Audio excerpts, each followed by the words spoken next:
Welcome to the Voice of the Coast. I am your host, Danica. Along with me, we have Sheriff Gary Driscoll with St. Mary Parish Sheriff's Office, and I'm so happy to say that you are coming a lot more often. So I'm happy to see you again, Well, it's an honor. because I think this is what the people want. They want to know more about what's going on with the Sheriff Department, and particularly, I want to get. My first question is kind of give a review or recap of 2024. How's the 2024? How's it been for the Sheriff's Department as well as yourself?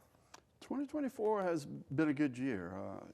The stats stayed about the same, but we really picked it up. We was able to give raises. We filled our ranks for the first time in several years. So it was a good year.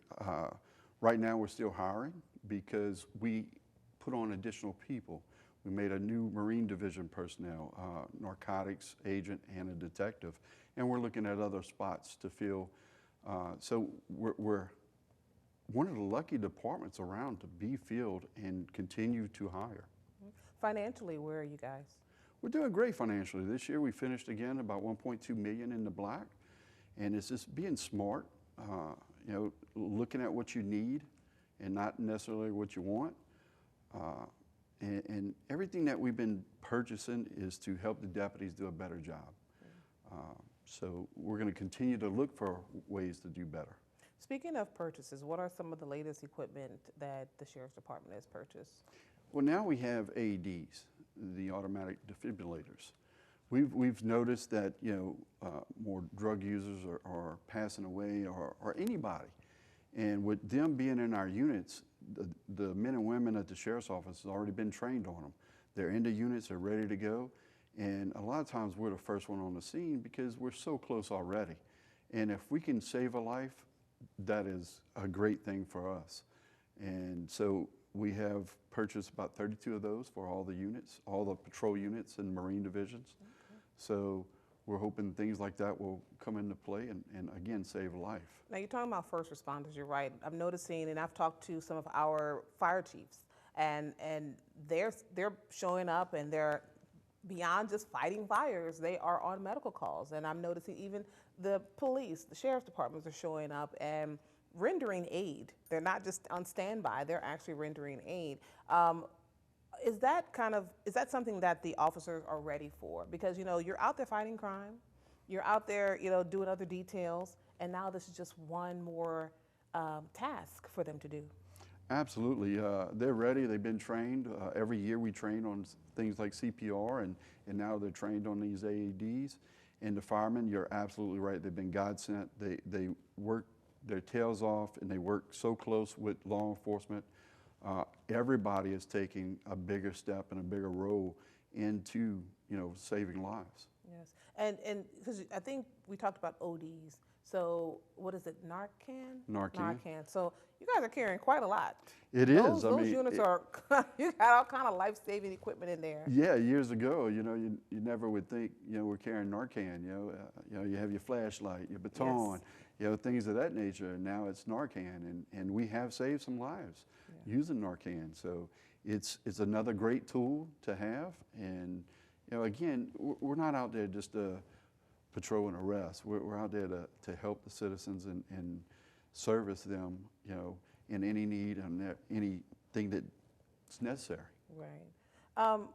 And you said right now you filled all your I guess admin positions or higher positions, and now you're looking for more patrol officers. Is that correct? Yeah, we had filled our patrol division for the first time in years, and but being that we're doing well, people's knocking on the door, they want to be hired, and we're taking advantage of that. We made a new Marine Division person. Our Marine Division people, they get called out more than anybody at the Sheriff's Office. They go out when you run aground, a sandbar, you name it. We had one that went out in a snowstorm, and it's coming down and it's cold, and we got a call, they broke down, we went out and helped them out. So we have a young lady now that we hired, and it's the first young lady we've had in this division. So it's exciting, and she's going to be starting an academy in a couple of weeks and then be in the Marine Division. Something you said, and I want to go back to that, they're knocking down our doors. Why is that? You never heard that before. Just, I mean, at least in a long time. You haven't. Right now, I think we have about 6 in the process of being hired. Of course, going through a psych test and physical and everything else. But I think it's because we're doing it right. We're want to do everything right and take care of the troops. I mean, if we're not taking care of them, they're not going to want to come here. And we just want to educate and do the best we can for them. Awesome. Well, we got a lot more to cover, so come on back right here in the Voice of the Coast.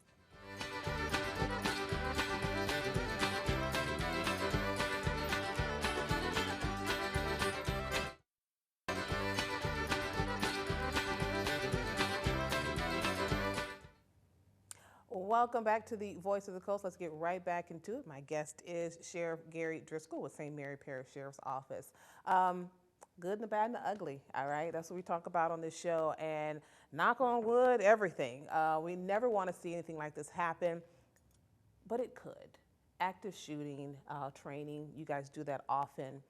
Are you secure in knowing that your officers are ready if that were to ever happen? I am, and you know, like we talked, you always say it's never going to happen around here, but you never know. It's small schools just like we have here, where you see on TV where it does happen all the time, and it's frightening because this is our lives. Our kids are our lives. We love our kids, and you know, it's devastating to see a young child hurt or killed by nonsense. You know, so we train every year on active shooter. It's one of those things that is an objective, but we pick that every year because we know how important it is. We've gone out and got entry tools for the units. So if we ever go to a school and we can't get in, they have tools that we'll be able to get in.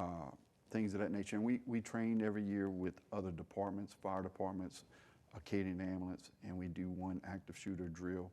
And it's very important so that we can see what we're doing right and what we're doing wrong, and what can we do to fix it and improve on it.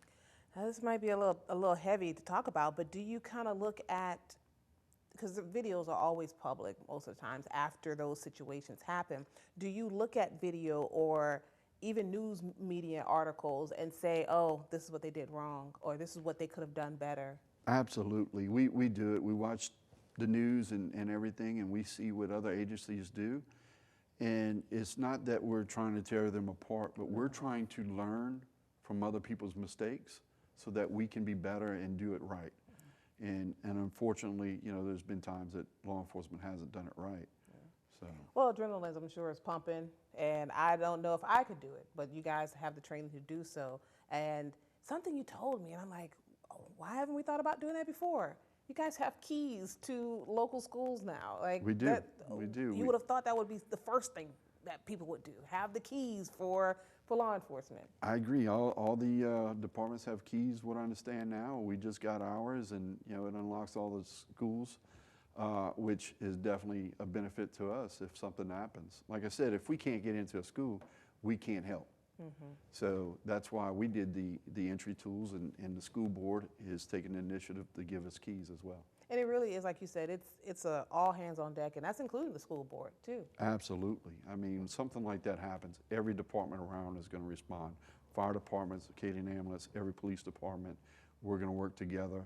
It's, you know, it seemed like that is the worst case scenario that I think we'll ever go through if that happens around here. And what do you suggest the public do? And I'm gonna tell you, you know how people, it's small town, you know, oh, my child's school is right around the corner, I'm going to get my child. Educate, continue to educate your children, even at home. You know, if these scenarios happen, educate them, tell them this is what you should do. And to work with your teachers and the school board on things like this. And the school educates the students as well.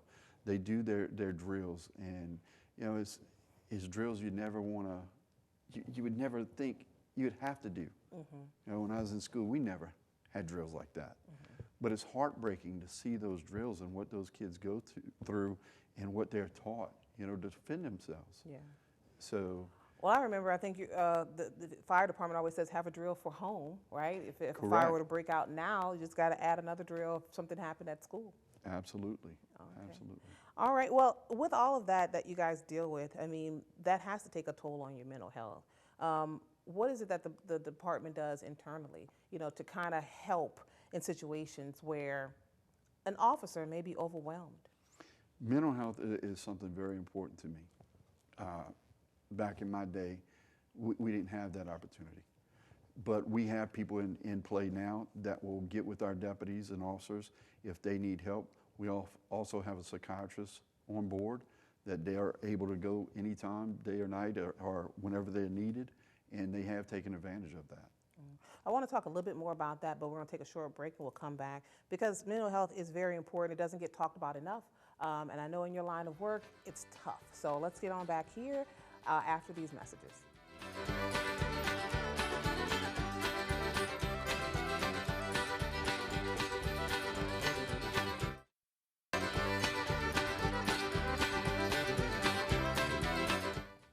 All right, welcome back to the Voice of the Coast. We're talking mental health for the Sheriff's Department. And we talked, of course, there's psychiatrists you mentioned that are on readily available in case they need them. But let me ask you something. And while mental health is kind of becoming this trending topic, it still kind of carries a stigma that, oh, you're seeing somebody, must be crazy. Does that carry any stigma around your department? No, you would think it would. Again, back in my day, yes, you're supposed to be a tough guy. You're supposed to be able to handle all this. But we've learned throughout the years that, we have to take care of the deputies. And it is a mental health thing at times, when to go through what we go through as deputies and what we see is very unfortunate. And it can, cause mental health issues. So we do have a psychiatrist on, and anytime that they need a psychiatrist or think they need a psychiatrist, we make an appointment, we send them over, and it definitely seems to help out. But we do have people in-house, and throughout Louisiana, actually, there's officers trained to do this as well. And we have a couple of, religious men that's part of it, that they will check on these deputies. If they know they just went through a shooting or they've had to deal with a child's death or whatnot, they will go make contact with them and reach out and see if they're okay and try to help them in any way, and even help them set up an appointment with a psychiatrist if needed. Also, work-life balance. I know for me, sometimes I bring my work home, and I guarantee I can guarantee that, you bring your work home with you as well. How do you internally do you guys ensure any type of initiatives on the job site as far as hey, we appreciate you? Do you do anything like that? We do. We try to pat our guys on the back as much as we can, especially when they do a great job. And those men and women, they work extremely hard, and they deserve more of a pat on the back than what they get. We just do our best to try to help them in any kind of way that we can. With the extra raises that we've given, we've done access to health that will help them. What that is we found this access to health. They can go to any urgent cares that's in the program, and it doesn't cost them a dime. We pay it when they go to get checked out, no cost to them. Okay. So little things like that, you're always trying to do anything to make it better.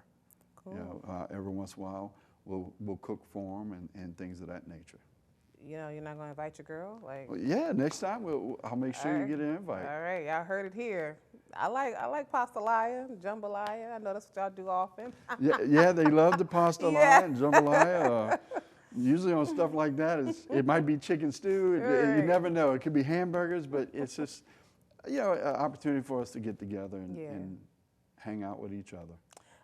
We were talking about children earlier, and off the air, I was just saying that even with myself being a part of just the media and getting details that typically the public doesn't always get because not necessarily privy to some of those sensitive details. And lately, unfortunately, we've been seeing some cases involving children come up, and that kind of lends itself to you guys working closer with the Department of Justice on behalf of crimes involving children.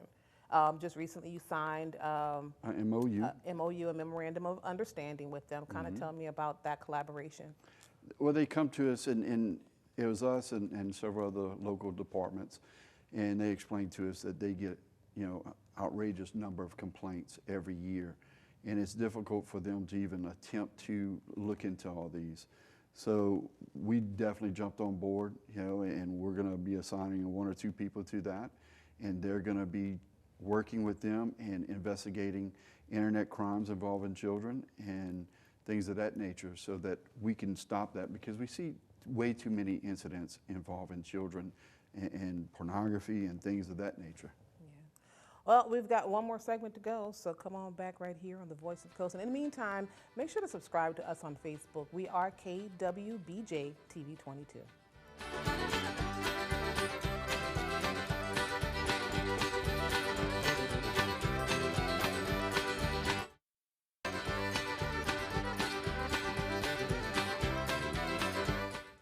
Welcome back. Last segment, so we're going to make it good. Let's get right back into it with Sheriff Gary Driscoll.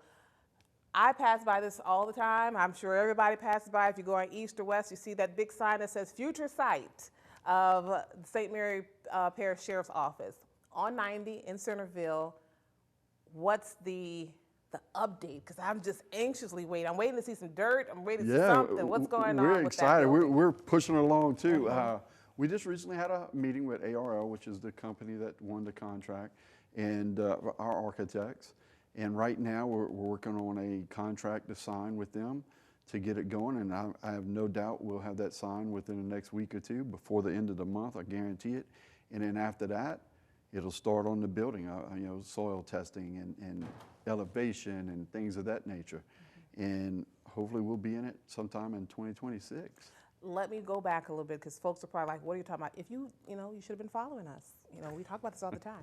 No, let's talk. It's going to be a new criminal division. Right. Yes. And it's going to be on 90, again, in Centerville, kind of near the frontage road area, right? Yes. Okay. Yes, next to the frontage road. And what it's going to be is going to be for narcotics, detectives, patrol division. All the criminal division is going to be right there in that one building, working out of that one building. And I think it's going to be a better situation, as far as working together and knowing more what's going on, because Officer Morgan City, Officer Franklin, it makes it difficult at times. So that means the Office of Morgan City will no longer be in existence, correct? Correct. Okay. Once that building's open, we'll end up selling this building, and but everybody's excited. So I'm just curious, do you think that losing the presence in Morgan City would hurt? No, look, Morgan City PD is a great department, and all we do is have an office here in town. We don't respond to the calls unless we have to, or if we're called for assistance. And they have a great department, and we're going to be right here no matter what. If they call for assistance, just like any other department, we're going. Now, do I want to have something on this side of the parish, for people to pay taxes and things like that, a small office? Yes, and we're looking at that as well. But it's not going to be a huge office like we have now. Gotcha. Okay. So that means you're going to have 2. You have your jail, then have that facility, and then of course in Franklin. You're going to still continue to have the Franklin office. Correct. The 4th floor is definitely going to stay at the sheriff's office. We have operations that go out of that as well. So our civil, our jail, our courtroom and things of that nature will still be there. Now let's talk about the jail. The last time you were here, there were talks of maybe adding on to the existing correctional facility and adding a women's wing. Where's Correct. the talks in that?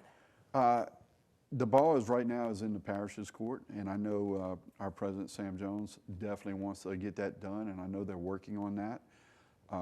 Moving or getting a facility there for the females will definitely save the parish money, and I know that's their goal. In the jail, you were so proud to announce that you had some inmates that are partaking in a welding program. How's that going? That's going great. I talked to some of the supervisors about a week ago, and they said, these gentlemen are really excited. They work hard. They're really into it, and the instructors can't be more excited. Give it another month or 2, and hopefully they'll be graduated, and anything that we can do to help these guys stay out of jail. Obviously, this is volunteer, right? It is volunteer. And they make some money, from what I understand. Like, they can really make some money and set Yes. themselves up when it's time to. Absolutely. Yeah. When you're certified, you're making good money, and if they're still here, we have the work release program. We can get them into that program as well, and they can start welding as a living and making money. So when they do get out, they have a job already at hand. So it's February 12th, 2025. I put the date out there because I want to mention a couple of weeks ago, if not last week, some inmates fell ill. What's the update on those inmates? The inmates are doing well now. It apparently, some of our deputies missed some illegal narcotics coming into the jail, and they got a hold to it. But when something like that happens, we immediately get them to our medical, and they were shipped off to the local hospital and checked out, and they're all doing fine and back at the jail. All right. I did have one more question for you, just the future. Give me thumbs up, how you feel, something. I feel great. I feel great. We're going to keep going and moving forward. Thank you. See you guys next time.